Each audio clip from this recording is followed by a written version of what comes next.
यति पनि म सकेको छु र नयाँ र इन्ट्रेस्टिङ भिडियो साथमा र आजको यस भिडियो अन्तर्गत म तपाईँलाई सिकाउन गइरहेको छु कि तपाईँले नागरिक एपको प्रयोग गरेर कसरी सजिलैसँग जुनसुकै ब्याङ्कमा पनि अनलाइन ब्याङ्क अकाउन्ट तपाईँले ओपन गर्न सक्नुहुन्छ।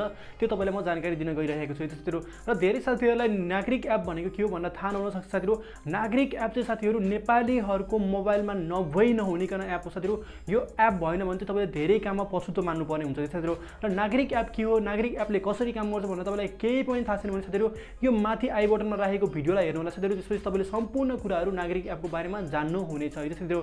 र आज भने चाहिँ म तपाईँलाई सिकाउन जाँदैछु कि तपाईँले नागरिक एपको प्रयोग गरेर जुनसुकै ब्याङ्कमा पनि तपाईँले केही मिनटमा कसरी अकाउन्टलाई ओपन गर्न सक्नुहुन्छ, ब्याङ्क अकाउन्टलाई। र तपाईँले सबै काम अनलाइनै कसरी गर्न सक्नुहुन्छ ब्याङ्कको थ्रु। तपाईँले साथीहरू ब्याङ्कमा भिजिट गरिराख्नु पर्ने केही पनि जरुरत छैन। तपाईँले सजिलैसँग नागरिक एपबाट ब्याङ्क अकाउन्ट तपाईँले ओपन गर्न सक्नुहुन्छ केही मिनटमा है साथीहरू। र यदि तपाईँ पनि ब्याङ्क अकाउन्टलाई ओपन गर्न चाहनुहुन्छ अनलाइनमा भने यो भिडियोलाई स्किप नगरिकन अन्तिमसम्म हेर्नु होला है त। नमस्कार, म किरण दुराल, स्वागत छ साथीहरू। भिडियोलाई सुरु गर्नुभन्दा पहिले एउटा रिक्वेस्ट गर्न चाहन्छु, भिडियोलाई अहिलेसम्म लाइक गर्नुभएको छ भने प्लिज भिडियोलाई लाइक गरिदिनु होला। र च्यानलमा फर्स्ट टाइम आउनुभएको छ र च्यानललाई सब्सक्राइब गर्नुभएको छ भने च्यानललाई सब्सक्राइब गरेर छेउमा रहेको घन्टीलाई बन्द गरिदिनुहोस्, ताकि जब पनि यस्तो खालको इन्ट्रेस्टिङ भिडियो ल्याउँछु सबैभन्दा पहिले तपाईँ कहाँ पुग्छ। So let's get start the video. साथीहरू, नागरिक एपबाट चाहिँ तपाईँलाई अनलाइन ब्याङ्कमा अकाउन्टलाई ओपन गर्नको लागि तपाईँसँग दुईवटा डिभाइस चाहिन्छ। दुईवटा तपाईँसँग फोन छ भने पनि ठिकै छ, दुईवटा तपाईँसँग एउटा फोन एउटा ल्यापटप भए पनि हुन्छ है साथीहरू।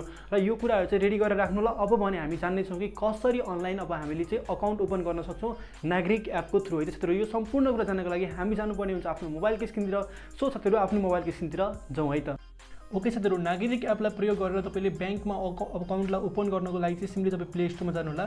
र प्ले स्टोरमा गइसकेपछि तपाईँले नागरिक एप सर्च गर्नु होला है साथीहरू। र ओपन गर्नु होला तपाईँले डाउनलोड गरिसकेपछि। त्यसपछि साथीहरू तपाईँले सिम्पली तपाईँले अकाउन्टलाई क्रिएट गरिसकेपछि साथीहरू तपाईँले यहाँनिर चाहिँ अकाउन्टलाई क्रिएट गर्नको लागि तपाईँले आफ्नो नामबाट भएको सिम जुन छ साथीहरू त्यही नम्बर चाहिँ तपाईँले यहाँनिर राख्नुपर्ने हुन्छ है साथीहरू। र तपाईँले सिम्पली अकाउन्ट एकैछिनमा बनाउन सक्नुहुन्छ। र अकाउन्ट बनाउनलाई कुनै पनि प्रब्लम आयो भने यो माथि राखेको भिडियो आई बटनमा राखेको भिडियोलाई हेर्न नभुल्नु होला है त। अब यति भइसकेपछि साथीहरू हामीले चाहिँ के गर्नुपर्छ भने हामी जानुपर्ने हुन्छ आफ्नो जुन ल्यापटप या अर्को तपाईँसँग मोबाइल छ त्यो मोबाइल तपाईँले चाहिँ ओपन गर्नुपर्ने हुन्छ।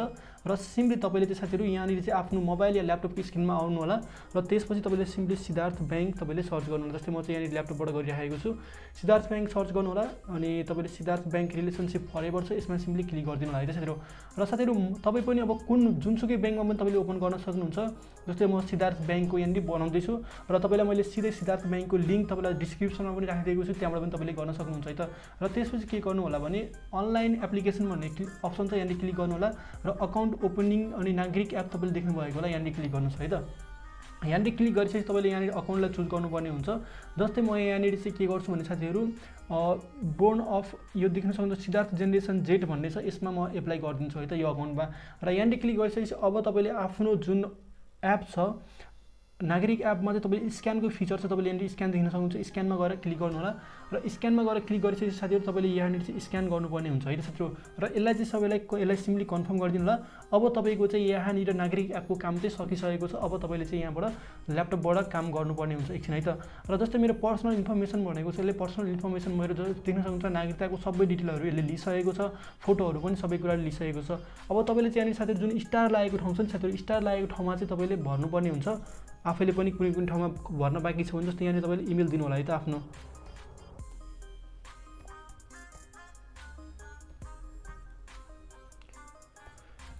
gmail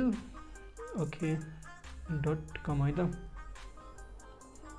ओके, मेरो इमेल भइसकेको छ। अरू सबै कुराहरू धेरै कुराहरू भरिदिएको छ यहाँनिर। र प्यान नम्बर पर्दैन, नेसेसरी छैन यो। र त्यसपछि तपाईँले देख्न सक्नुहुन्छ अरू कुराहरू के छ हाम्रो यहाँनिर। सिम्पली तल जाउँ। अब यहाँनिर फादर र मदरको नेम दिएको छैन, यो तपाईँ आफैले भर्नुपर्ने हुन्छ। जस्तै म भर्न गइरहेको छु।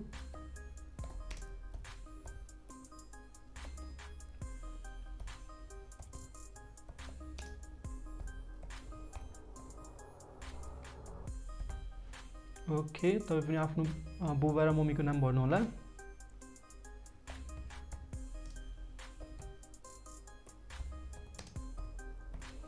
ओके, यहाँनिर भरिसकेपछि साथीहरू तपाईँले अब अरू कुनै पनि यहाँनिर केही चुज गर्नुपर्ने छ भने यो आफैले देखाउँछ यहाँनिर। जस्तै अकाउन्ट प्रपोज भनेको छ, यहाँनिर मेरो अकाउन्ट प्रपोजमा गएर चाहिँ मेरो सेभिङ छ, सेभिङमा क्लिक गर्नु होला।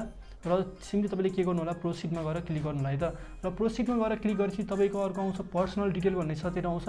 यहाँनिर तपाईँको अप्सनहरू देखाएको छ तपाईँको एडुकेसनको। सिम्पली यसलाई तपाईँले जे गर्दा नि हुन्छ, अदर्स राख्दा नि हुन्छ है त।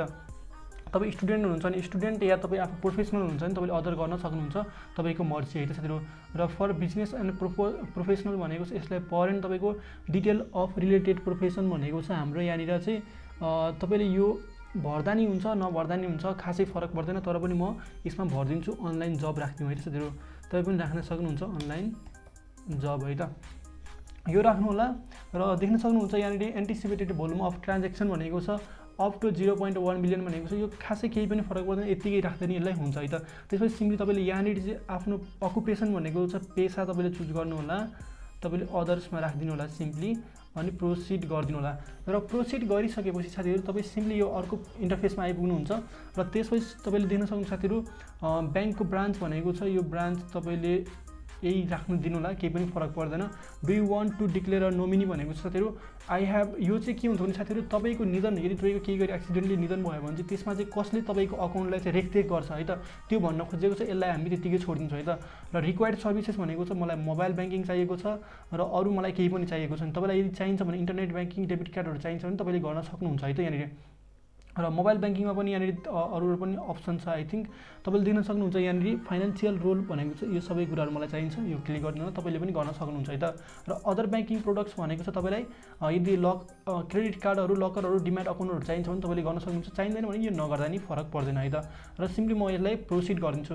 र प्रोसिड गरिसकेपछि साथीहरु तपाईँले के गर्नुपर्छ भने यसलाई सबमिट गरिदिनु होला। र सबमिट गरिसकेपछि साथीहरु देख्न सक्नुहुन्छ हाम्रो चाहिँ यहाँनिर your application has been successfully submitted, we will contact you soon भनेको छ साथीहरु। हाम्रो चाहिँ सबै कुराहरू कम्प्लिट भइसकेपछि साथीहरु एकैछिनमा चाहिँ हाम्रो ब्याङ्क अकाउन्ट चाहिँ हामीले ओपन गरिसकेका छौँ। अब चाहिँ एनएमबी ब्याङ्क, अब चाहिँ तपाईँलाई सिद्धार्थ ब्याङ्क हुन्छ, सरी मैले एनएमबी भने, अब चाहिँ सिद्धार्थ ब्याङ्कले तपाईँलाई मेल गर्नेछ साथीहरु। र मेल गरिसकेपछि तपाईँले आफ्नो अकाउन्टको सम्पूर्ण डिटेलहरू तपाईँले त्यही पाउनु हुनेछ है त साथीहरु। साथीहरु आई होप हजुरले पनि यो भिडियोलाई हेरिसकेपछि नागरिक एपको हेल्पले कसरी ब्याङ्क अकाउन्टलाई ओपन गर्न सक्नुहुन्छ भनेर सम्पूर्ण कुरा जानिसक्नु भएको छ। र साथीहरु यो तपाईँलाई यो ब्याङ्कमा खाता खोल्ने बेला कुनै पनि समस्या आएको छ भने हजुरले तल कमेन्ट बक्समा गएर कमेन्ट गर्न सक्नुहुनेछ। त्यसैले तपाईँको कमेन्टको रिप्लाई म गर्ने नै छु साथीहरु। र केही प्रब्लमहरू आएर मलाई मसँग पर्सनली जोडिन चाहनुहुन्छ भने मलाई इन्स्टाग्राममा गएर फलो गर्नको लागि नभुल्नु होला साथीहरु।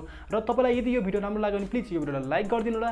च्यानललाई अहिलेसम्म नै सब्स्क्राइब गर्नुभएको छ भने च्यानललाई सब्स्क्राइब गरेर छेउमा रहेको घन्टीलाई बन्द गरिदिनुहोस्, ताकि जब पनि म यस्तै खालको इन्ट्रेस्टिङ भिडियो ल्याउँछु सबैभन्दा पहिले तपाईँ कहाँ पुगोस्। र साथीहरु जाँदा एउटा तपाईँलाई गोल्डन अपर्च्युनिटीको बारेमा भन्न चाहन्छु साथीहरु। यदि तपाईँ पनि अनलाइन अर्निङ गर्न चाहनुहुन्छ भने learningsansar.com लाई जोइन गर्नको लागि नभुल्नु होला साथीहरु। learningsansar.com के हो, learningsansar.com बाट हामीले चाहिँ कसरी अर्निङ गर्न सकिन्छ साथीहरु। learningsansar.com बाट चाहिँ तपाईले अर्निङ मात्रै हैन साथीहरु, त्यहाँबाट लर्निङ प्लस अर्निङ दुईटै हुन्छ साथीहरु। र learningsansar.com को बारेमा मैले अलरेडी भिडियो अपलोड गरिसकेको छु र यो भिडियोलाई हेर्नको लागि नभुल्नु होला साथीहरु। फेरि पनि अर्को नयाँ र इन्ट्रेस्टिङ भिडियोको साथमा हामी भेटिनेछौँ। त्यतिखेरसम्म मलाई bye bye, take care, have a good day, जय नेपाल।